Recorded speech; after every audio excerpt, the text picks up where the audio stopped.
Hi, my name is Stephen Mathai, and I'll be doing a psychological analysis on the main character of American Psycho, Patrick Bateman. Patrick Bateman is is a CEO of a wealthy investment company in New York City in the late 1980s, and essentially, uh, it's the late 1980s, and the movie first focuses on his daily routine, which essentially consists of a very rigorous morning routine that he spends a lot of time on, and then he goes to work, which consists of him listening to music, watching television, and going to lunch meetings. Then at the end of the day, he usually goes to a nightclub or goes on a date with a woman that he's seeing. So essentially, work isn't really work for him at all, and he doesn't seem to care much for it, nor does he seem to care very much about his relationships since he's not very invested in them, nor does he express any true emotions towards them.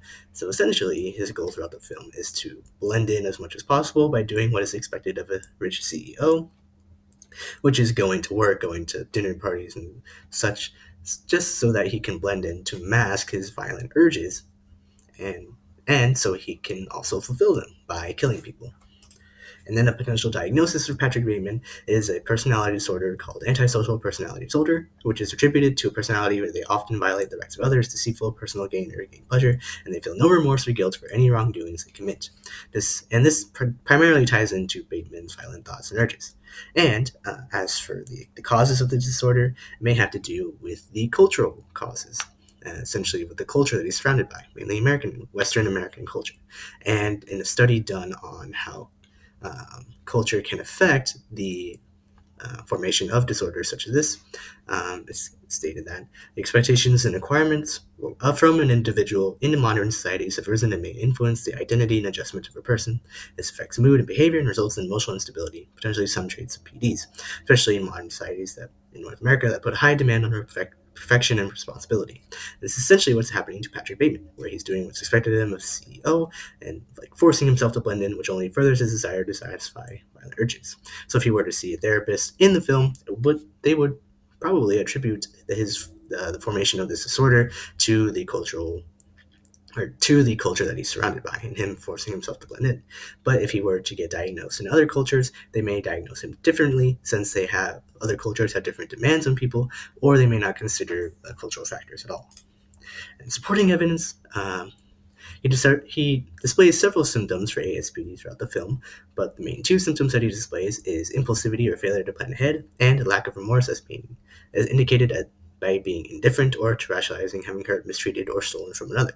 This is mainly shown when, at least for him being impulsive, when he goes on a killing spree at the end of the film, seemingly on a whim without any sort of plan, while he suddenly decides to start shooting people while the police are in pursuit. And then he calls his lawyer and confesses everything that he has done to the lawyer, also seemingly on a whim without any sort of plan. Which actually displays his failure to plan ahead, since he's only doing that because he's being pursued by the police and he's afraid of being caught. And then, for the lack of remorse symptom, one night walking home from work, he essentially has a conversation with a homeless man, and at first seems to want to help him, but then proceeds to insult him and then kill him. And in the next morning, he seems to think nothing of it and expresses no form of remorse, which essentially ties into the lack of remorse symptom.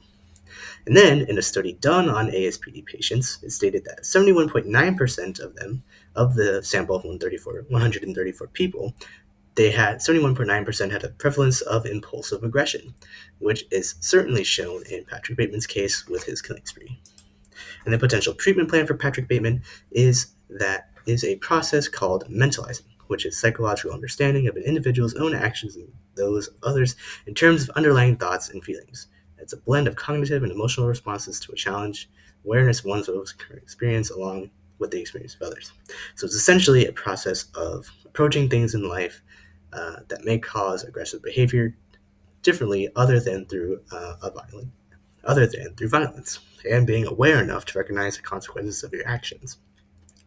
And this essentially addresses the two main traits of ASPD, which is the violent behavior and the lack of remorse and guilt.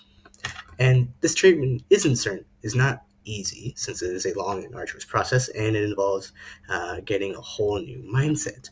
However, it may not be too difficult for Patrick Bateman to do this, since he certainly has the time and the resources to do this, and since he never sees a therapist throughout the film. If he were to have someone in his life that actually truly cared about his well-being, and someone he could share all of his experiences with and confide in, it has the potential to result in positive mental progress, especially through this treatment, where at first it may be difficult for him, but once he gets used to it, it could result in him improving in his mental state.